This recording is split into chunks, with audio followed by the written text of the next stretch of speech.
चलो, तो अभी तक हमने क्या पढ़ लिया था एनर्जी सेक्शन में? काइनेटिक एनर्जी, है ना। काइनेटिक एनर्जी पॉइंट मास के लिए, सिस्टम ऑफ पॉइंट मासेस के लिए, दो बॉडी अगर सेम डायरेक्शन में चलता हुआ इंक्लाइन प्लेन पे रखा हुआ है, हर तरह का एप्लीकेशन काइनेटिक एनर्जी से कर लिया है।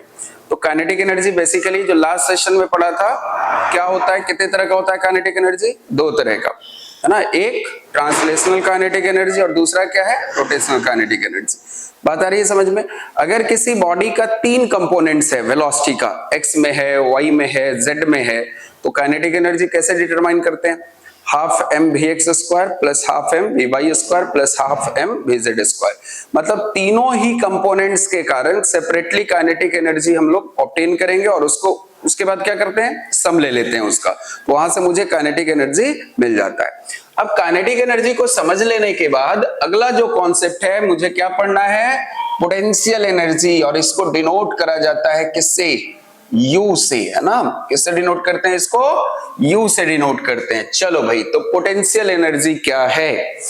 इस पोटेंशियल एनर्जी को समझने से पहले एक बेसिक सा कॉन्सेप्ट दिमाग में मुझे डालना है कि आखिर पोटेंशियल एनर्जी का मतलब क्या होता है। नहीं, अभी बचपन में जब पोटेंशियल एनर्जी पढ़ते हो तो याद रखते हो U = mgh, है ना। इतना सा पोटेंशियल एनर्जी नहीं होता। पोटेंशियल एनर्जी बहुत सारे फील्ड फोर्स के कारण डिफाइन हो सकता है, बहुत सारे फील्ड फोर्स के कारण। पहले तो इसका एक बेसिक कॉन्सेप्ट हम लेते हैं कि पोटेंशियल एनर्जी डिफाइन कब करेंगे, क्या होता है, इस चीज को समझो। और उसको इलस्ट्रेट करने के लिए एक छोटा सा एग्जांपल मैं लेके चलता हूं। लेट अस सपोज कि यहां एक हॉरिजॉन्टल सरफेस पे एक छोटा सा आयरन का नेल रखा हुआ है। ऐसा एक नेल है, नेल समझते हो, कील टाइप का, है ना। ये एक आयरन नेल है यहां, ठीक। अब सोचो इस आयरन नेल के जस्ट इसी जगह पे, इसी सरफेस पे एक रखा हुआ है मास m, है ना। एक स्फेरिकल मास हमने रख दिया है इस जगह पे। अब हम क्या करते हैं कि इस मास को बस इस जगह से उठाते हैं और इस नेल के ऊपर टच करते हैं। इस नेल के ऊपर क्या करते हैं, बस टच करते हैं। बहुत ज्यादा बड़ा मास नहीं है इसका, कंपैरेटिव मान ले कि 500 ग्राम का, 200 ग्राम का ये मास रखा हुआ है। अगर सिर्फ टच करूं तो क्या ये नेल डिस्प्लेस होगा नीचे? नहीं, है ना। ये नेल नीचे डिस्प्लेस नहीं हो सकता। और अगर इसका कोई डिस्प्लेसमेंट नहीं हो रहा, अगर हम इस मास को, इस पत्थर को, इस स्टोन को यहां पे रखते हैं, तो हम कहेंगे कि यहां पे अगर नेल का कोई डिस्प्लेसमेंट नहीं हो रहा, इसका मतलब नेल पे कोई बर्डन नहीं कर रहा है ये मास। बात आ रही है समझ में? समझ में आ रहा है बात? किसी तरह का कोई डिस्प्लेसमेंट नहीं हो रहा, इसका मतलब किसी तरह का कोई बर्डन उस नेल पे नहीं कर रहा ये मास। बात आ रही है समझ में? और इसी को दूसरे शब्दों में अगर बोलें, इसी को दूसरे शब्दों में बोलें, चूंकि ये किसी तरह का कोई बर्डन नहीं कर रहा है इस पे, इसका मतलब इसकी कैपेसिटी टू डू वर्क कितनी होगी? 0। या हम कह सकते हैं इसमें एनर्जी कितनी होगी? 0। इस पोजीशन पे इस मास में इतनी एनर्जी नहीं है कि इस नेल को डिस्प्लेस कर दे, इस पे कुछ बर्डन कर पाए। क्या ये बात समझ में आ रहा है, हाँ कि ना? चलो भाई, अब अगर ये बात समझ में आ रहा है, इसके बाद दूसरे केस में अपन क्या करते हैं कि इस पत्थर को एक प्लेटफॉर्म के ऊपर ले जाता हूं मैं, है ना। कितना हाइट है इस हॉरिजॉन्टल ग्राउंड से? लेट से कि ये h हाइट तक ऊपर गया हुआ है प्लेटफॉर्म, और यहां पे रखने के बाद अब इस पत्थर को वर्टिकली मैं इस नेल पे छोड़ देता हूं। अब सोचो क्या होगा, क्या ये नेल डिस्प्लेस हो जाएगा? इस जगह पे नहीं हो रहा था, लेकिन वहां पे क्या हो जाएगा, वो डिस्प्लेस हो जाएगा, हाँ कि ना। ये जैसे ही छोड़ोगे ये क्या हो जाएगा, इस जगह ये नेल यहां जो था, अब ये नेल का डिस्प्लेसमेंट इस जगह पे हो जाएगा। ये नेल कुछ यहां से यहां तक डिस्प्लेस हो रहा है। इसका मतलब कि इस पोजीशन पे, इस स्टोन में, इस मास में इतनी एनर्जी आ गई, है ना, इतनी एनर्जी आ गई कि अब उसके पास इस नेल को डिस्प्लेस करने का एक पोटेंशियल है कि नहीं? इसको डिस्प्लेस करने की एक एनर्जी आ गई। अब ये इस नेल पे बर्डन कर सकता है, इसको डिस्प्लेस कर सकता। बात आ रही है समझ में? इस पोजीशन पे नहीं था, this was the initial position. इस जगह पे कोई वर्क डन नहीं कर रहा था, लेकिन फाइनली जब मैं यहां लाता हूं, h हाइट ऊपर लेकर के इसको जब छोड़ देता हूं, तो ये कुछ वर्क डन कर सकता है। मतलब इस पोजीशन पे इसमें कुछ ना कुछ एनर्जी है, और किसी पर्टिकुलर पोजीशन पे, है ना, चेंज इन पोजीशन पे या अरेंजमेंट कुछ अलग कर दो पार्टिकल का, उसके कारण जो एनर्जी आती है उसी को हम क्या बोलते हैं? Potential energy. हम कहते हैं कि जब इस पोजीशन से उठा के यहां पे लाते हैं तो इस बॉडी में एक एनर्जी स्टोर हो जाती है, और उसी एनर्जी को क्या बोलते हैं हम? Potential energy. समझ में आ रही है बात? इस एनर्जी को क्या बोलेंगे? Potential energy. और अब ये पोटेंशियल एनर्जी जो स्टोर हुआ है, उसके कारण इस नेल पे ये कुछ मैकेनिकल वर्क डन कर पाने में सक्षम है। समझ में आ रही है बात? अब बात यह है कि आखिर हुआ ऐसा क्या कि जिसके वजह से यहां पर इसकी कैपेसिटी उतनी नहीं थी, लेकिन जब h हाइट उठाया तो इसके पास इतनी कैपेसिटी आ गई कि ये नेल पे मैकेनिकल वर्क डन कर सकता है। अब ध्यान से समझो कि जब इस मास को, इस स्टोन को आप h हाइट ऊपर अगर आपको लाना है, कितना हाइट ऊपर लाना है? h हाइट ऊपर लाना है। और अगर इस स्टोन को मैं बोल दूं, ए स्टोन ऊपर चला जा, अपने आप जाएगा क्या? बोलो, मैं बोलूं पत्थर ऊपर चला जा, जाएगा क्या? अपने आप नहीं जाएगा। तो क्या करना होगा मुझे? क्यों नहीं जा रहा है जरा सोचो। एक फील्ड फोर्स यहां लगता हुआ है, and that field force is weight, या इसको हम क्या बोलेंगे? mg बोलेंगे। ये धरती माता इस पे एक फील्ड फोर्स लगा रही है। कौन सा फील्ड फोर्स? mg, या वेट, या फोर्स ड्यू टू ग्रेविटी। इसके वजह से ये ग्राउंड पे है ना, बनाए हुए है अपने आप को। समझ में आ रही है बात? अगर मुझे इस पत्थर को h हाइट ऊपर ले जाना है, कितना हाइट ऊपर ले जाना है? h हाइट ऊपर ले जाना है। स्लोली, ध्यान रखना, स्लोली लाना है, धीरे धीरे धीरे धीरे लाना है, मुझे जेंटली लाना है ऊपर। क्यों लाना है इस बात को भी आगे हम समझ जाएंगे, है ना, कि स्लोली क्यों लेके गए। तो सोचो, उसके लिए कम से कम मुझे यहां पर एक फोर्स लगाना होगा, और कम से कम कितना फोर्स लगाना होगा कि ये पत्थर धीरे धीरे धीरे धीरे धीरे धीरे ऊपर चला जाए? कितना लगाना होगा? जितना फील्ड फोर्स इसको रोक के रखा है, कम से कम उतना तो लगाना ही होगा, तभी ये स्टोन कहां जाएगा? h हाइट ऊपर जाएगा। इसका मतलब इस अप्लाइड फोर्स F का मैग्नीट्यूड किसके इक्वल होना चाहिए? कम से कम mg के इक्वल होना चाहिए। हाँ, इस जगह पे एक्सेलरेशन जो होगा 0 होगा, स्लोली लाएंगे इसको, है कि नहीं? और स्लोली ही लाना है। क्यों लाना है आगे जाके हम समझेंगे। अब जरा सोचो कि तुम यहां पे फोर्स mg के इक्वल लगा रहे हो, और इसको इस फोर्स के डायरेक्शन में कितना डिस्प्लेस कर रहे हो? ऊपर h हाइट तक। कितना डिस्प्लेस कर रहे हैं? h हाइट तक। सोचो, फोर्स लगाया और h डिस्प्लेस किया वर्टिकल डायरेक्शन में। इसका मतलब क्या हुआ? फोर्स के डायरेक्शन में डिस्प्लेसमेंट है, तो क्या उस फोर्स ने कुछ वर्क डन करा होगा? हाँ कि ना? जो एक्सटर्नल फोर्स लगा है, उस फोर्स के वजह से अगर मैं वर्क डन निकालूं, क्या सिखाया था? ये फोर्स कांस्टेंट है ना, mg का वैल्यू कांस्टेंट है, f का वैल्यू कांस्टेंट है।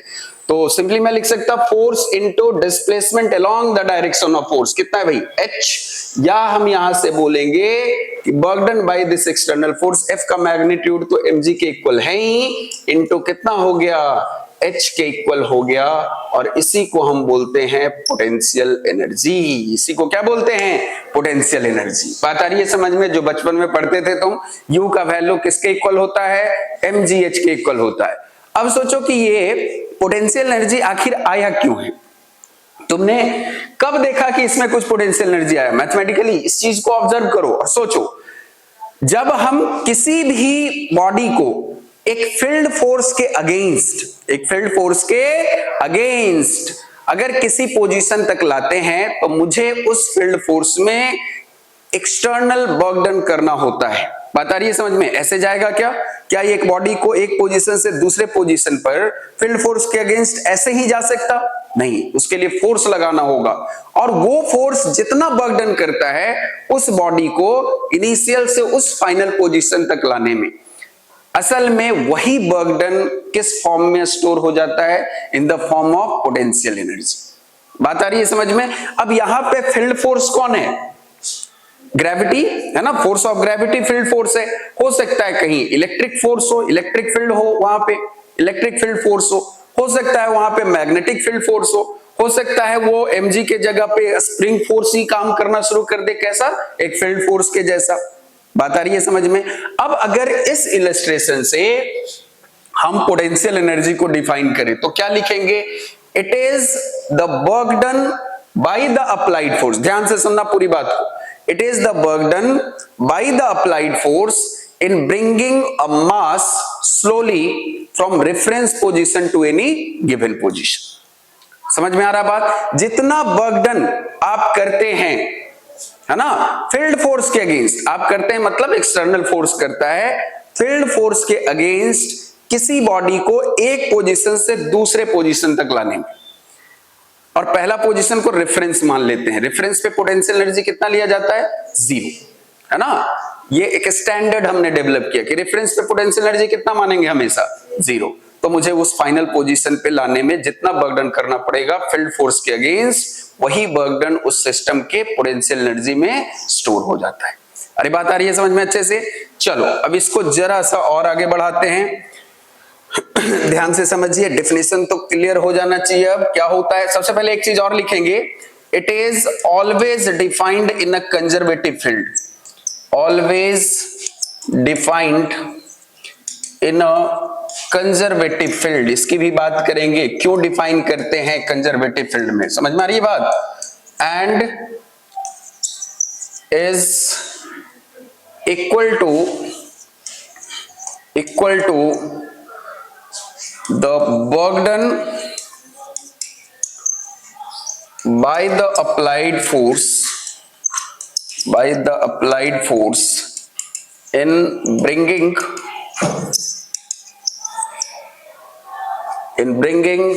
small body slowly from reference position to any given position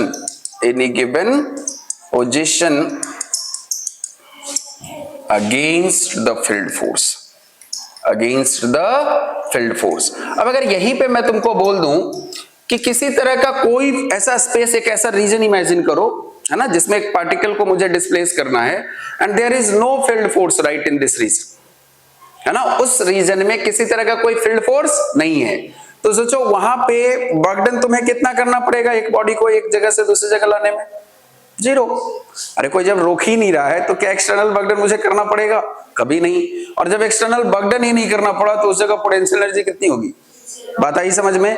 चलिए इसी चीज को एक और तरीके से सोचो, जैसे ये जो इलस्ट्रेशन तुमने लिया है, अगर यहां पे समझ में आया, external work done by the applied force against the field force in bringing a mass from reference to given position, वही स्टोर्ड होता है किस फॉर्म में? पोटेंशियल एनर्जी के फॉर्म में। अब अगर यहीं से मैं तुमको बोलता कि वर्क डन बाय mg जरा निकाल के दिखाओ, तो फील्ड फोर्स तो यही है ना mg, तो अगर मैं बोलता तुमसे कि वर्क डन बाई mg निकाल के दिखाइए भाई, mg के कारण कितना वर्क डन होगा, तो ये कितना हो जाएगा? mg इंटू mg के अलोंग कितना डिस्प्लेसमेंट हो रहा है? अलोंग नहीं हो रहा है, उसके अपोजिट हो रहा है, कितना? h, तो वहां क्या रखेंगे? -h। बात आ रही है समझ में? या ये वैल्यू होगा -mgh। तो क्या यहां पे पोटेंशियल एनर्जी मैं ऐसे भी लिख सकता, negative of work done by mg, negative of work done, force नहीं, negative of work done by कितना? mg। तो क्या मैं इसी डिफिनेशन को एक और तरीके से लिख सकता हूं? Either you can say that it is the work done by the applied force in bringing a mass from reference position to given position slowly against the field force, या फिर हम ऐसा भी बोल सकते it is the work done, negative of work done by the field force in bringing a mass slowly from reference to any given position। क्या दोनों same चीज है? हाँ कि ना? सेम चीज है। अप्लाइड फोर्स अगर रखेंगे यहां, है ना, वो एक बात हो गई, उसके कारण भी डिफाइन करा जा सकता है, या फील्ड फोर्स के कारण भी हम डिफाइन कर सकते। लेकिन यहां जब फील्ड फोर्स लोगे उसके लिए हम बोलेंगे negative of work done by the field force in bringing a mass slowly from any reference position to given position. समझ में आ रहा है? तो इसी को एक और डेफिनेशन, इसको भी लिख लो, ये भी काम का चीज है। बहुत जगह पे ऐसा आएगा, पूछा भी जा सकता है कि work done bye field force बताइए कितना होगा, है ना, तो वहां से इसको हम रिलेट कर सकते हैं। चलो भाई देखिए, या इसी डिफिनेशन को कैसे लिख सकते हैं, it is the negative of work done by the field force in bringing a mass, या ये बॉडी है ना, मास की जगह बॉडी लिख लो, bringing a body slowly from reference position to any given position. समझ में आ रहा है बात यहां तक? चलिए भाई, और यहां पे gravitational potential energy due to earth तो तुमने निकाल ही लिया। अगर किसी बॉडी का पोटेंशियल एनर्जी निकालना है due to force of gravity, ये समझ में आ गया। चलो अब इसी में कुछ एप्लीकेशंस हम लेंगे, है ना, कुछ एप्लीकेशंस यहां से मुझे सोचना है। क्या सोचना है, ध्यान से समझिए, ठीक है। तो यहां पे अब लिखते हैं calculation of potential energy, calculation of potential energy due to mass या मासेस, है ना। समझना गौर से, मुझे पोटेंशियल एनर्जी किसके कारण निकालना है, एक सिंपली मैं लिख सकता हूं यहां दो मास के कारण मुझे पोटेंशियल एनर्जी डिटरमाइन करने हैं। बात आ रही है समझ में? अच्छा ठीक है, तो देखो क्या है, लेट्स से कि यहां पे एक मास है और इस मास को मैंने इस जगह पे फिक्स कर लिया है। दिस मास इज m1 और ये मास क्या है भाई, फिक्स है इस जगह पे। और यहां से इनफाइनाइट डिस्टेंस पे, कितने डिस्टेंस पे, इनफाइनाइट डिस्टेंस पे यहां पे एक छोटा सा मास रखा हुआ है। ये एक छोटा सा मास है, कितना मास है, लेट्स से स्मॉल m, इस मास को कैपिटल M रख लो, है ना। ये मास जो फिक्स है दिस इज कैपिटल M, ठीक। कहां पे रखा हुआ है ये, इंफिनिटी पे। इंफिनिटी पे हमेशा पोटेंशियल एनर्जी का वैल्यू कितना लेना है, 0। समझ में आ रही है बात? क्योंकि इनफाइनाइट डिस्टेंस होगा जिस जगह पे, तो फील्ड फोर्स का वैल्यू वहां कितना होगा, 0 होगा, है ना। जब बहुत दूर मैं ले लूं, इनफाइनाइट करने का मतलब कितना, अनंत दूरी पे, वहां फील्ड फोर्स कितना लगता हुआ होगा दोनों मासेस के बीच, 0, तो वहां पोटेंशियल एनर्जी भी कितना होगा, 0। बात आ रही है समझ में? चलिए जी, अब यहां देखते हैं।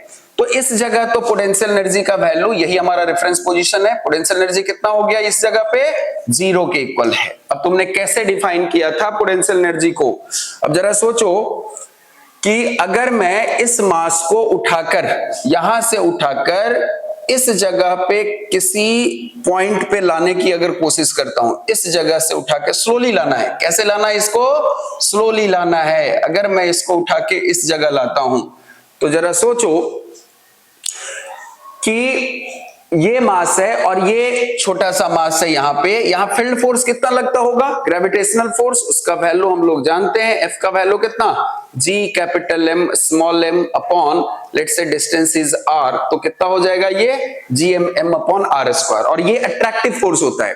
कैसा फोर्स होता है ये, अट्रैक्टिव फोर्स होता है। ये कैसा फोर्स होता है, अट्रैक्टिव होता है। तो मुझे कैसा लाना है, स्लोली।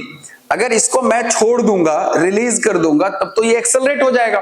ये जो फिक्स वाला मास है, इस मास को क्या कर लेगा, ये खींच लेगा, है ना। अट्रैक्टिव फोर्स एक लगाएगा तो एक्सेलरेशन आएगा उसका, इस वजह से ये स्लोली नहीं आएगा बल्कि एक्सेलरेटेड मोशन हो जाएगा। तो सोचो अगर मुझे इस मास को स्लोली लाना है, इधर स्लोली इधर डिस्प्लेस करना है, उसके लिए मुझे क्या करना होगा, इस जगह पे क्या करना होगा मुझे, देखो इस पे फील्ड फोर्स किधर लग रहा है, इस जगह पे फील्ड फोर्स जो है किधर लग रहा है, ये ग्रेविटेशनल फील्ड फोर्स किधर लगता हुआ है, इस डायरेक्शन में, अट्रैक्टिव नेचर का है। और मुझे स्लोली लाना है तो अप्लाइड फोर्स किधर लगाना होगा, इस डायरेक्शन। क्योंकि अगर मैंने छोड़ दिया इसको, तब तो ये एक्सेलरेट होकर के भाग जाएगा, है ना, एक्सेलरेशन के साथ निकलेगा, स्लोली थोड़ी आ पाएगा। इसकी वेलोसिटी समय के साथ बढ़ती जाएगी, बहुत ज्यादा बढ़ेगा। और अगर मुझे इसको स्लोली लाना है, अगर इसको स्लोली लाना है, तो सोचो क्या करना होगा, वहां पे एक उसके अपोजिट डायरेक्शन में उतना ही अप्लाइड फोर्स लगाने की जरूरत है, उतना ही अप्लाइड फोर्स लगाने की जरूरत है, ठीक है ना। तब जाके नेट फोर्स कितना होगा, 0, और एक्सेलरेशन कितना होगा, 0। ये मास आएगा स्लोली। क्लियरिटी मिल रही है यहां तक? चलो भाई, तो क्या यहां से मुझे एक चीज मिल जाता है कि यहाँ पे अप्लाइड फोर्स का जो वैल्यू होना चाहिए that must be equal to Fe, और इसका मैग्नीट्यूड कितना होगा, G capital M small m upon कितना R स्क्वायर। बात आ रही है समझ में यहां तक? चलिए जी, अब इसको हम अप्लाइड फोर्स लगा के इस फील्ड फोर्स के अगेंस्ट लेट्स से कि यहां से यहां मैं R नॉट पे ले आता हूं, है ना। अब दोनों के बीच में सेपरेशन कितना है, R नॉट है, और इसी जगह ये ओरिजिन मैंने माना है, यहां से डिस्टेंस हम मान के चल रहे। तो जरा सोच कि ऐसा करने में मुझे कितना वर्क खर्च करना पड़ा। अगर मुझे पोटेंशियल एनर्जी चाहिए, असल में हम इसको लिखते हैं change in potential energy. Change in potential energy is equal to negative of work done by the field force. एक छोटा सा पाथ ले लेना है ना, छोटा सा पोटेंशियल एनर्जी, छोटे से पाथ के कारण, कितना छोटा सा एलिमेंट्री पाथ मैंने माना है, dr। चलिए जी, तो रखो ये कितना हो जाएगा, du, this would be minus of Fe dot कितना dr। समझ में आ रहा है, Fe डॉट कितना हो जाएगा dr। इसका वैल्यू अगर रख दूं, Fe का वैल्यू कितना, minus G capital M small m upon कितना R स्क्वायर, है ना। अभी मान के चलो कि R तक लाया इसको, है ना। इस जगह पे कितना था, ये डिस्टेंस, ये हमारा R था, ठीक है। यहां तक कितना डिस्टेंस था, ये R था, और dr का अगर मैग्नीट्यूड देखो, अच्छा एक R का जो वैल्यू है ना, समय के साथ जैसे जैसे इसको इधर लाग लेके आ रहे हो, ये R का वैल्यू क्या होता जा रहा है, डिक्रीज कर रहा है। अगर ये डिक्रीज कर रहा है तो इसका रेट ऑफ चेंज जो होगा dr, ये वैल्यू क्या आएगा, नेगेटिव। तो इस dr को हम क्या रख देंगे इस जगह पे, माइनस dr लेंगे। समझ में आ रहा बात, क्या लेंगे यहां, माइनस dr। चलिए, और जिधर फील्ड फोर्स है उसी डायरेक्शन में डिस्प्लेसमेंट भी है। समझ में आ रही है बात, दोनों का डायरेक्शन सेम है, इसलिए कॉस यहां कितना रखोगे, 0 डिग्री लेके चलना होगा। चलो भाई, अब आ जाओ, देखो गौर से इसको। अब अगर यहां से मैं इसको टोटल वर्क डन निकालूं, टोटल वर्क डन या चेंज इन पोटेंशियल एनर्जी निकाल लेते हैं, कहां से कहां तक, तो ये हम डिफाइन करेंगे u इंफिनिटी से लेकर के u एट r नॉट। कितने पोजीशन पे, इंफिनिटी से पहले था इंफिनिटी पे, और अब कितने पोजीशन पे लाना है, r नॉट पे। चलो भाई, तो इसको फिर इंटीग्रेट कर, माइनस साइन आगे बढ़ा लो, g capital M small m ये आगे आ गया, और माइनस माइनस साइन तो ये प्लस ही हो जाएगा, नहीं ये कितना आ जाएगा 1 बाई आर स्क्वायर, और ये कितना हो गया dr। 1 बाई आर स्क्वायर कितना हो गया, dr आ गया। चलिए जी, और आगे बढ़िए, तो यहां से u एट r नॉट आएगा, इंटीग्रेशन लिमिट रखेंगे तो माइनस u एट इंफिनिटी, और u इंफिनिटी कितना होता है, ये तो 0 ही होता है, इसलिए हम रेफरेंस मानते हैं इंफिनिटी को, है ना, क्योंकि वहां की पोटेंशियल एनर्जी कितनी हो जाती है, 0। चलिए, और इसको अगर हम यहां से रख दें तो ये कितना हो जाएगा, GMM, इंटीग्रेट करो कितना आ जाएगा, माइनस 1 बाई आर, तो माइनस को बाहर निकाल लेते हैं, ये हो जाएगा 1 बाई आर, और कहां से कहां तक इंटीग्रेट करना था, इंफिनिटी से लेकर के कहां तक, आर नॉट तक। तो ये हमारा इंफिनिटी से कितना हो जाएगा, ये सॉरी आर नॉट तक। चलिए, और ये u एट इंफिनिटी है जबकि u एट आर नॉट है, तो ये इंटीग्रेट करेंगे क्या मिल जाएगा, u r nought minus u infinity, जबकि ये तो 0 ही है, और यहाँ वैल्यू हो जाएगा GMM 1 बाई आर स्क्वायर का इंटीग्रेशन, ये कितना हो गया, माइनस 1 बाई आर, और कहां से कहां तक होगा, तो इंफिनिटी से लेके ये हो जाएगा आर नॉट तक, इंफिनिटी से आर नॉट तक। तो फाइनली यहाँ u आर नॉट जो मुझे मिल रहा है, this would be minus G capital M small m, और ये कितना 1 minus 1 upon r nought minus minus 1 by infinity, और ये वैल्यू हो जाएगा 0। तो जो फाइनली मुझे यहाँ पोटेंशियल एनर्जी मिल रहा है u आर नॉट का वैल्यू हो जाएगा कितना, तो देखो यहाँ ये तो माइनस साइन ऑलरेडी हटा ही दिया था यहाँ से ना, इसको आप हटा लीजिए, उससे अच्छा कितना हो जाएगा, u आर नॉट का value minus G capital M small m upon कितना है, R नॉट है, ठीक है। और ये नेगेटिव पोटेंशियल एनर्जी आ रहा है, ये नेगेटिव आने का मतलब क्या है कि फोर्स, जो फील्ड फोर्स यहाँ लगता हुआ है, that is gravitational force, is attractive in nature. बात आ रही है समझ में, ये जो ग्रेविटेशनल फील्ड फोर्स है वो कैसा नेचर का है, अट्रैक्टिव नेचर का है, ये अट्रैक्टिव नेचर मिल गई, ये समझ गए तुम। इसके बाद कुछ 1-2 पॉइंट और मुझे ध्यान रखना है, देखो सबसे पहला चीज जो पोटेंशियल एनर्जी को डिफाइन करने के लिए तुमने किया था कि हमने क्या कंसिडर किए थे, इस जगह फील्ड जो होना चाहिए है ना, फील्ड जो होना चाहिए वो कैसा होना चाहिए, कंजर्वेटिव होना चाहिए। मैंने ऐसा क्यों बोला, why we define the potential energy, define the potential energy only in a conservative field force। कैसा field force, conservative field force में क्यों हम डिफाइन करते हैं, इस चीज को जरा गौर से समझो, गौर से समझो। कंजर्वेटिव फील्ड फोर्स में ही क्यों डिफाइन करा जाता है, चलिए आइए देखिए। मैं मान लेता हूं कि यहां से यहां तक है ना एक 3 पाथ है, एक पहला पाथ है, दिस इज पाथ 2, और इस जगह से यहां तक क्या है, ये पाथ 3 है। 3 पाथ्स है यहाँ 1 2 3, और किसी पार्टिकल को पोजीशन ए से कहां लेके आ रहे हैं हम, बी तक लेके आ रहे हैं। याद है तुमको conservative field non conservative field पढ़ाया था, समझ में आ रही है बात। क्या है कंजर्वेटिव फील्ड, कंजर्वेटिव फील्ड का बर्डन पाथ पे डिपेंड नहीं करता, it only depends on final and initial position. मैं ऐसा मान लेता हूं कि इस जगह पे यहां जो बर्डन हो रहा है, ये जो फील्ड फोर्स लगता हुआ है यहां पे इस रीजन में, this is non conservative field. कैसा फील्ड है ये, नॉन कंजर्वेटिव फील्ड फोर्स है इस जगह पे। अगर नॉन कंजर्वेटिव फील्ड फोर्स है तो क्या ये यहां पे बर्डन जो होगा, it will be dependent on the path, yes और नो। क्या ये पाथ पे डिपेंड करेगा, क्या ये तीनों ही पाथ्स सेम हैं या अलग अलग हैं। तो जो बर्डन हम यहां करेंगे W1, इस जगह W2 और इस जगह W3, ये W1 क्या इक्वल होगा W2 के, क्या ये इक्वल होगा W3 के, हम कहेंगे ये इक्वल नहीं होगा। बात आ रही है समझ में, ये तीनों बर्डन इक्वल नहीं होगा, क्योंकि नॉन कंजर्वेटिव फील्ड फोर्स के कारण के द्वारा जो बर्डन होता है यहाँ पे है ना, वो पाथ पे डिपेंड करता है। और क्योंकि ये 3 अलग अलग पाथ हैं, तो हर पाथ पे बर्डन जब देखेंगे हम तो वो क्या होगा, डिफरेंट वैल्यू मिलेगा बर्डन का। और हम जानते हैं that negative of this burden will give you potential energy।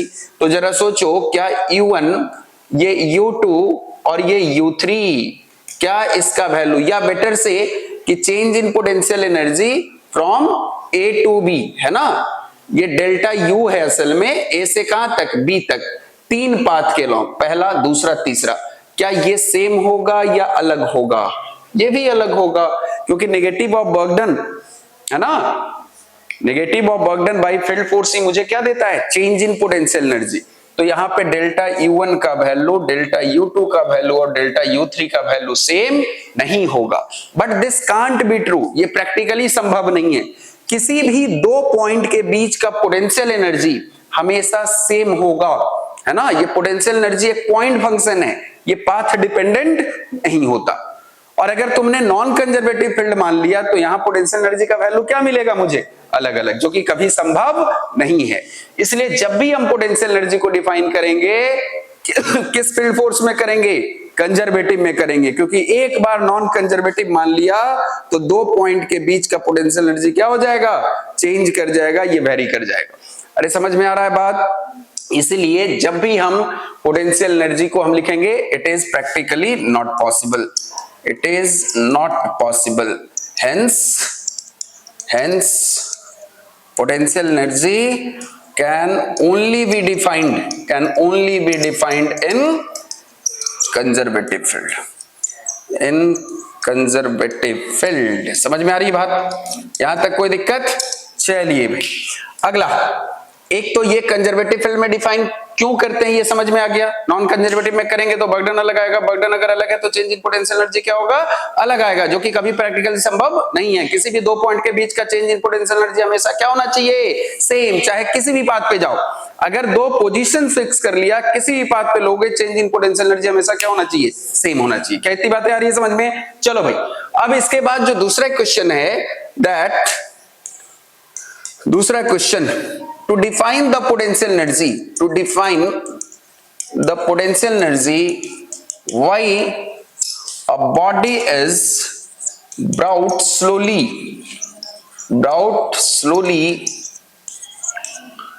slowly from reference position to any given position, बात आ रही है समझ में? क्यों आखिर किसी बॉडी को मैंने कह रखा है यहां कि स्लोली लाना है तुमको, कहां से कहां तक? रेफरेंस पोजीशन से जिस जगह पे, जिस पॉइंट पे मुझे पोटेंशियल एनर्जी निकालनी है। आखिर हम स्लोली क्यों लाते हैं, धीरे धीरे क्यों लाते हैं, एक्सेलरेट करके क्यों नहीं लाते? ध्यान से समझो। देखो अभी थोड़ी देर पहले तुमने पढ़ लिया इस जगह कि total mechanical energy, last session में पढ़ा था, ये किसके इक्वल होता है भाई? Sum total of potential energy plus kinetic energy. क्या इतनी बातें आ रही है समझ में? Sum total of potential energy plus kinetic energy. अब जरा सोचो, उसी चीज की मैं चर्चा करता हूं। ये मास तुम्हारा फिक्स किया था तुमने पहले, और इस जगह इंफिनिटी पे एक रेफरेंस पोजीशन पे छोटा सा मास स्मॉल एम था, है ना, ये कैपिटल एम था। अब जरा सोचो कि अगर स्लोली ना लाऊं, अगर इसको मैं स्लोली ना लाऊं बल्कि इसको मैं छोड़ दूं, तो ये तो एक्सेलरेट करता हुआ होगा, और इसका जो स्पीड होगा, वेलोसिटी होगा इस छोटे से मास का, it will keep increasing with time, it increases with time. v की वैल्यू बढ़ेगी, और v अगर बाय वर्च्यू ऑफ मोशन, कौन सी एनर्जी डिफाइन होती है बॉडी की? कौन सी एनर्जी डिफाइन होती है? Kinetic energy. तो अगर v इंक्रीज करता हुआ होगा तो जरा सोचो क्या इसका बढ़ता हुआ होगा? क्या बढ़ जाएगा? काइनेटिक एनर्जी बढ़ जाएगा, काइनेटिक एनर्जी बढ़ जाएगा। और क्योंकि इसको कंजर्वेटिव फील्ड में डिफाइन कर रहे हैं, कैसे फील्ड में डिफाइन कर रहे हैं? कंजर्वेटिव फील्ड में, तो टोटल मैकेनिकल एनर्जी हमेशा कांस्टेंट रहना चाहिए। Total mechanical energy U plus के हमेशा क्या होना चाहिए? ये कांस्टेंट होना चाहिए। इसका मतलब थोड़ा जरा ध्यान से समझो। मान लो पोटेंशियल एनर्जी का वैल्यू है एक 50 जूल, कितना है भाई? 50 जूल, और काइनेटिक एनर्जी है 0 जूल। अब सोचो काइनेटिक एनर्जी बढ़ा के अगर तुमने इसको 10 जूल कर दिया, कितना कर दिया? 10 जूल, और ओवरऑल टर्म यहां पे देखो टोटल मैकेनिकल एनर्जी कितना होना चाहिए? 50। तो अगर ये काइनेटिक एनर्जी भी बढ़ाया, काइनेटिक एनर्जी बढ़ा और बढ़ के ये 10 जूल हो गया, तो अब पोटेंशियल एनर्जी उस पॉइंट पे कितना हो जाएगी? 40 जूल। अगर और इसको बढ़ा दोगे, 20 जूल कर दोगे, तो अब इसको कितना लेना होगा? 30 जूल, क्योंकि इसका वैल्यू तो हमेशा क्या होना चाहिए? 50 जूल। ये कांस्टेंट होगा कंजर्वेटिव फील्ड में। बात आ रही है समझ में? टोटल एनर्जी हमेशा क्या होता है? कांस्टेंट। तो जैसे जैसे ये मास एक्सेलरेट होता है, इसकी स्पीड बढ़ेगी और काइनेटिक एनर्जी बढ़ता जाएगा। अगर काइनेटिक एनर्जी बढ़ रहा है तो क्या घटना शुरू हो जाएगा? Potential energy. So can we get the actual value of potential energy at that point? नहीं, है ना। मुझे वो जो वैल्यू मिलेगा उस जगह पे पोटेंशियल एनर्जी का, it would be less than the actual value of potential energy. अगर मैं उसको स्लोली ना लाऊं तो, हाँ स्लोली लाएंगे, वेलोसिटी बहुत कम है, एक्सेलरेटेड मोशन में नहीं है, तो उस सिचुएशन में तो वेलोसिटी लगभग 0 के इक्वल अगर मान लें हम, तो उस जगह काइनेटिक एनर्जी का चेंज ही नहीं हो रहा है कुछ, है कि नहीं? लगभग सेम होगा या 0 के इक्वल होगा, लमसम टेंड्स टू 0 होगा। वहां पे पोटेंशियल एनर्जी जो है बना रहेगा, मेंटेन रहेगा। We can get the lump sum actual value of potential energy. बात आ रही है समझ में यहां तक? कोई दिक्कत? इसलिए किसी भी बॉडी को जब पोटेंशियल एनर्जी उसका डिफाइन करेंगे तो कंजर्वेटिव फील्ड में उसको स्लोली मूव कराया जाता है, ताकि उसका एक पार्ट काइनेटिक एनर्जी में कन्वर्ट ना हो और मुझे एक्चुअल वैल्यू पोटेंशियल एनर्जी का मिले। अरे समझ में आया?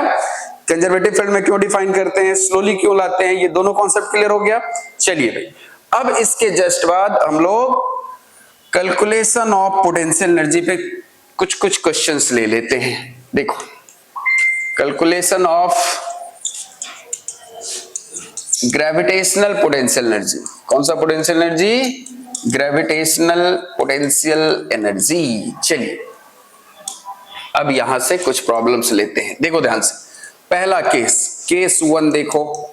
Due to a single point mass, due to a single isolated point mass, single point mass. चलो बोलो, अभी तुमने क्या सीखा कि अगर 2 मासेस है वहां, तो वहां पोटेंशियल एनर्जी का value -G m1 m2 upon किसके इक्वल है? r0। चलो अब ये सिंगल मास है इस जगह, यहां देखो इस जगह एक मास है छोटा सा, और इसके जगह बजा पे यहां पे r दूरी पे निकालना है मुझे इस पॉइंट P पे पोटेंशियल एनर्जी। बोलो कितना होगा? कितना होगा? 0। क्यों 0? क्योंकि यहां दूसरा कोई मास ही नहीं है। अगर दूसरा कोई मास नहीं होगा तो ग्रेविटेशनल फील्ड नहीं होगा, ग्रेविटेशनल फील्ड ही नहीं होगा तो वहां पोटेंशियल एनर्जी कितना? अरे समझ में आ रहा है? कोई बर्डन करना पड़ेगा क्या? वो सिस्टम तो जहां से ले जाओ वहां लेके जाओ, है ना, वहां पे किसी तरह का कोई बर्डन नहीं होगा, तो यहाँ पे पोटेंशियल एनर्जी डिफाइन ही नहीं होगा। अरे बात आ रही है समझ में? Due to a single mass here u can not be defined, यहाँ यू को डिफाइन नहीं कर सकते, कांट बी डिफाइंड। अरे क्लैरिटी मिल रही है? Can't be defined. चलिए अगला आते हैं, नेक्स्ट केस 2। केस 2 देखो, due to any 2 point masses, any 2 point masses, तो ये तो ऑलरेडी कर ही लिया तुमने, है ना। मान लो यहाँ पे एक मास m1 है, इस जगह पे एक मास कितना है भाई, m2 है, और इसको फिक्स रखा है यहाँ पे, और ये दूरी कितना है यहाँ से यहाँ तक r। चलो बोलो कितना होगा पोटेंशियल एनर्जी, माइनस जी m1 m2 अपॉन कितना, क्लैरिटी मिल रही है? चलिए जी, अब अगर एक सिस्टम ऑफ पॉइंट मासेस दे दे, ठीक है, 2 के बाद अब क्या दे सकता है यहां, केस 3 में due to a system of point masses, system of point masses, ढेर सारे पॉइंट मास का सिस्टम दिया रहे, तब कैसे यहां पे ग्रेविटेशनल पोटेंशियल एनर्जी हम डिटरमाइन करेंगे। अब ध्यान से सुनना, है ना, यहां से अपने काम का चीज आ रहा है। देखिए लेट्स से एक मास यहां है m1, दूसरा एक मास कहीं यहां है m2, तीसरा एक मास यहां है कहीं m3, और चौथा एक मास यहां है m4। ठीक है बच्चा, ऐसे 4 मास का सिस्टम मुझे गिवन है, और मुझे इस सिस्टम की पोटेंशियल एनर्जी चाहिए। पूरे 4 मास की जो सिस्टम है इसकी पोटेंशियल एनर्जी मुझे चाहिए। तो इसके लिए जो एक मेथड होता है हमारा कि एक मुझे कॉम्बिनेशंस बनाना है। क्या बनाना है मुझे? कॉम्बिनेशन बनाने हैं। क्या कॉम्बिनेशन बनाने हैं? ध्यान से पहले समझो, एक एक चीज क्लियर हो जाएगा। अगर मुझे इस सिस्टम की पोटेंशियल एनर्जी चाहिए तो मुझे कॉम्बिनेशंस बनाने होते हैं। पहले का पोटेंशियल एनर्जी दूसरे के कारण, पहले का फिर से तीसरे के कारण, फिर पहले का कैसा चौथे के कारण। अब पहला का काम खत्म, और तो कोई मास नहीं है, और कॉम्बिनेशन हो सकता है क्या 1 का? नहीं। अब किसका? दूसरे का पहले के कारण लो, क्या ऑलरेडी पहले का दूसरे के कारण हो गया है, तो दूसरे का पहला लेने की कोई जरूरत नहीं है। चलिए फिर कितना होगा? दूसरे का दूसरे के कारण। क्या खुद के कारण खुद का पोटेंशियल एनर्जी डिफाइन होता है? नहीं, है ना, क्योंकि खुद के कारण फील्ड फोर्स थोड़ी होगा, किसी दूसरे पे इफेक्ट होगा ना। तो दूसरे का किसके कारण? तीसरे के कारण, और दूसरे का चौथे के कारण। फिर आ जाओ, क्या तीसरे का पहले के कारण रखूं? ऑलरेडी ले लिया है। तीसरे का चौथे के कारण, तीसरे का दूसरे के कारण लूं? नहीं। फिर किसके कारण होगा? तीसरे का चौथे का। फिर चौथा, अब 3 वाला का काम खत्म, थर्ड मास का। अब आ जाओ फोर्थ मास का पहले के कारण लूं, क्या दूसरे मास के कारण, तीसरे मास के कारण, अपना कहानी खत्म। चलो भाई, अब हम क्या करेंगे कि पहले का चौथे के कारण जो डिस्टेंस है, ये डिस्टेंस है, ये डिस्टेंस भी तो रखना है। यहां देखो, यहां कितना हो जाएगा? फर्स्ट का सेकंड के कारण माइनस जी m1 m2 अपॉन फर्स्ट और सेकंड के बीच का जो डिस्टेंस है, फर्स्ट और सेकंड के बीच का डिस्टेंस मान लेते हैं r12, है ना, तो ये कितना हो जाएगा? r12। फिर फर्स्ट का थर्ड के कारण बोलिए जी m1 m3 अपॉन r13। फिर पहले का चौथा के कारण माइनस जी m1 m4 अपॉन कितना? r14। फिर दूसरे का तीसरा माइनस जी m2 m3 अपॉन कितना? r23। फिर 2 का 4 के कारण बोलो माइनस जी m2 m4 अपॉन कितना?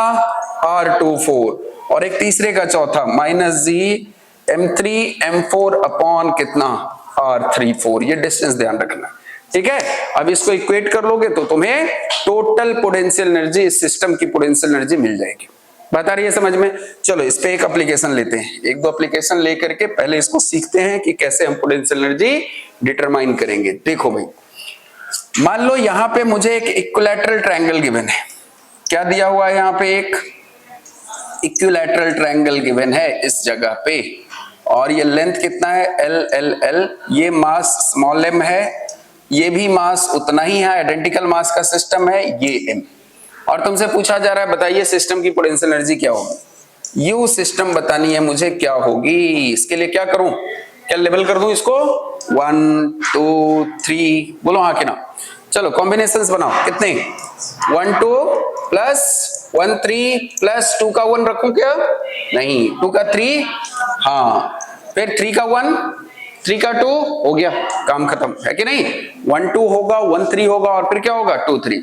इसके बाद ऐसा आइडेंटिकल कॉम्बिनेशन और पॉसिबल नहीं है। चलिए भाई, तो रखो इसका कितना minus G M square upon कितना, दोनों का मास वे सेम है, एल हो गया minus G M square upon L, और इसका भी कितना minus G M square upon L. तो आंसर कितना आ गया minus 3 G M square upon L. अरे बोलो सही है। चलिए जी आगे बढ़ते हैं, एक और देखो, एक और देखो, अगला देखो क्वेश्चन, सुनोगे फिर से। अब जो दूसरा है इसमें एक स्क्वायर ले लिया गया है, ऐसा सोच, क्या ये एक स्क्वायर है और हर जगह इसके कॉर्नर पे 4 मास रखा हुआ है, एम एम एम तीनों का आइडेंटिकल मास ही है चारों, ठीक है, और साइड लेंथ इसका कितना है ए है।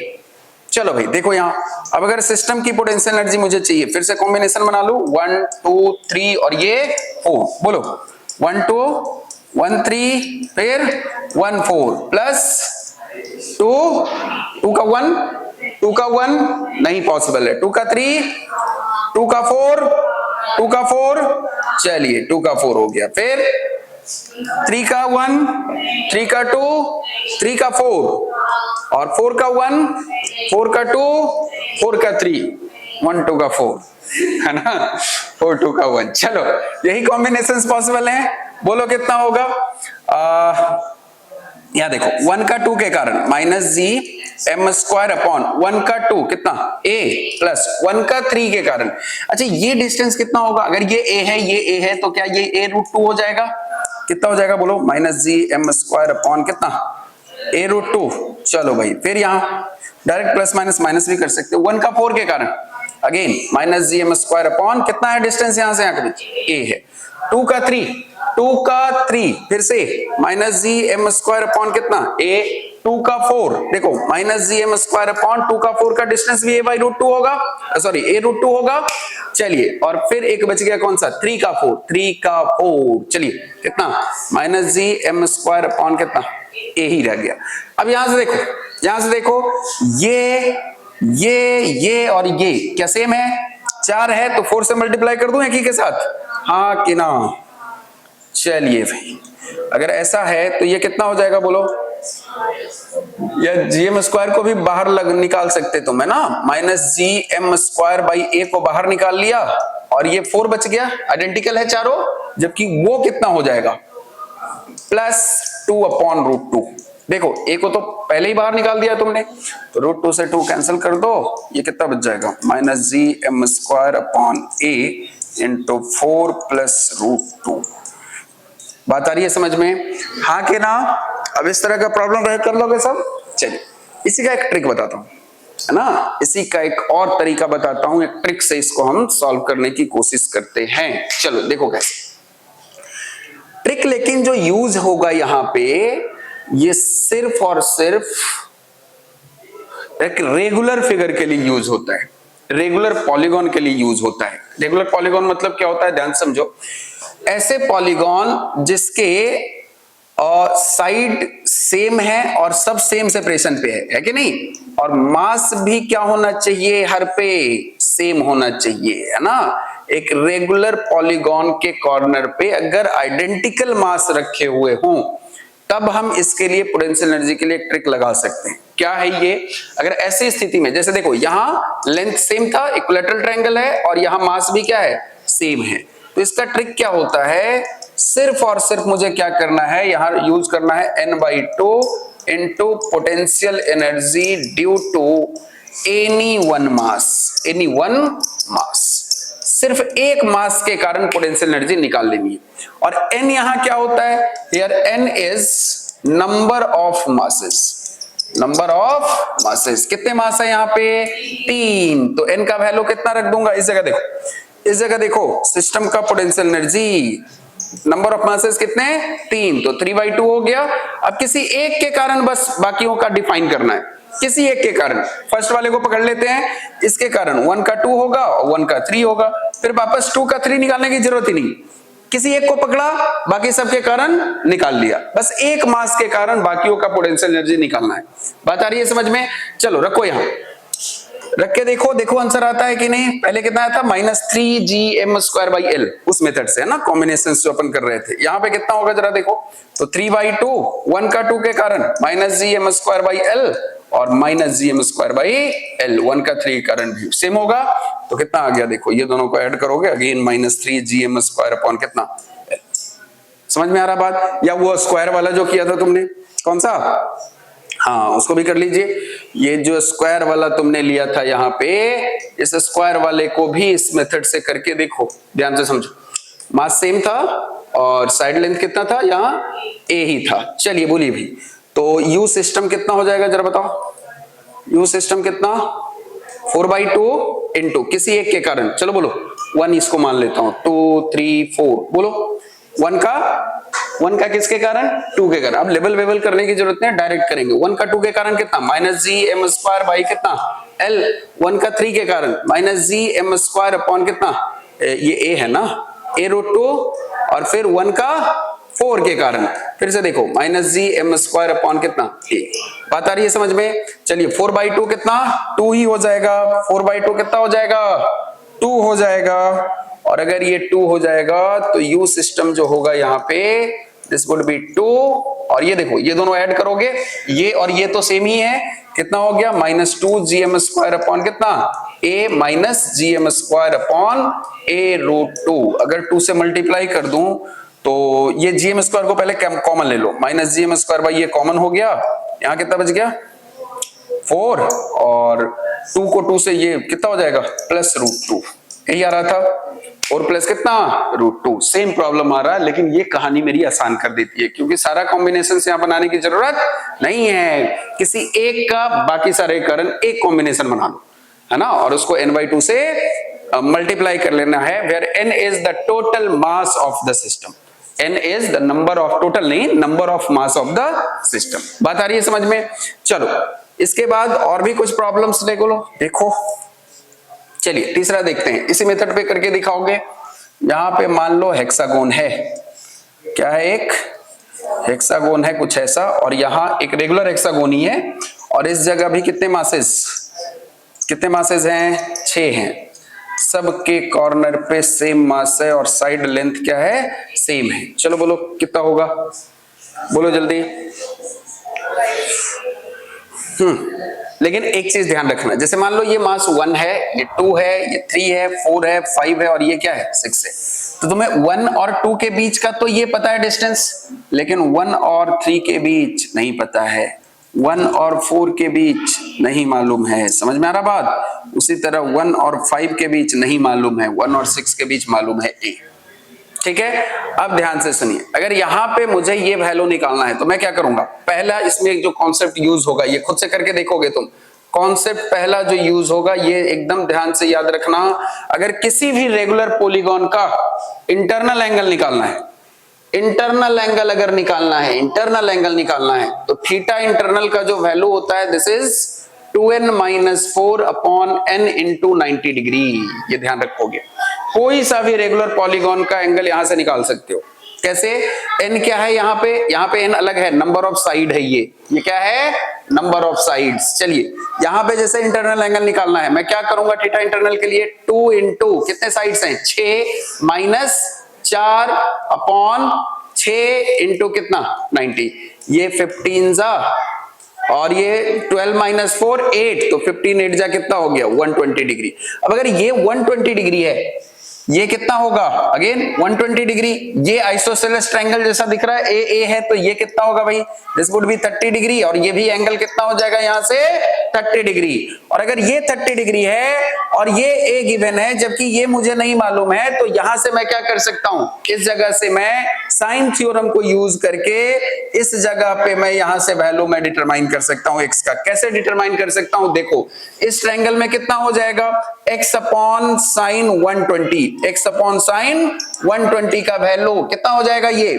a अपॉन साइन 30 के इक्वल हो जाएगा। अब x अपॉन साइन 120 का वैल्यू कितना, √3/2। तुम इसको साइन 90 + 30 या cos 30 लिख सकते हो, और यहां से जो वैल्यू हो जाएगा that would be a upon 1/2। 2 ने 2 को कैंसिल किया, यहां पे बच गया x का वैल्यू कितना, a√3 आ गया। बात आ रही है समझ में? तो x का वैल्यू निकल गया। अब यहां से देखो, ये अगर 30 है, ये एंगल भी तो 120 होगा। अगर ये 30 है तो ये कितना, 90। अब जरा देख, ये वैल्यू मुझे निकल के आ रहा है a√3, है ना, और ये अगर a है तो ये तो पाइथागोरस थ्योरम लगा के निकाल सकते हैं। √3 a√3 का होल स्क्वायर प्लस a², ये कितना हो जाएगा, 2a। अब गौर से देखो, अगर ये तुम देख सकते हो, ये भी 30 है, ये भी 30 ही होगा, है कि नहीं, क्योंकि ये भी साइड a है, तो ये फिर से यहां वैल्यू ये कितना हो जाएगा, a√3। अब कॉम्बिनेशंस बना लेंगे, है ना। यू सिस्टम अगर यहां से मुझे निकालना है तो इसके लिए कितना, n/2 यानी 6/2, 6 मासेस है यहाँ पे, 6/2 विल बी 3। कितना हो जाएगा बोलो, इस जगह 1 का 2, फिर 1 का 3 प्लस 1 का 4 प्लस 1 का 5 प्लस 1 का 6। बस 1 के साथ कॉम्बिनेशंस आपको बनाने हैं, और यहां से वैल्यू रख दोगे, हर डिस्टेंस मालूम है, हर चीज मालूम है, -gm² बाई जो दोनों मासेस के बीच सेपरेशन है उसको रख दो, कहानी खत्म। चलिए एक और प्रॉब्लम करके यहां से दिखाना, है ना। अब जरा देखो कैसा प्रॉब्लम। अब अभी जो था सारा प्लेनर फिगर था, अब जो फिगर है हमारा ये 3 डायमेंशनल फिगर है। लेट्स से ये एक क्यूब गिवन है। क्या गिवन है, यहाँ क्यूब है, और हर क्यूब के कॉर्नर पे इसके वर्टिसेस पे कितने मास हैं, अब कितने मास हैं, यहां देखो 8 मासेज हैं यहां, और दोनों के बीच का डिस्टेंस कितना है, a। अब इस चीज को खुद से करके दिखाओगे, है ना, खुद से सोचना, खुद से करना, बताना कितना है।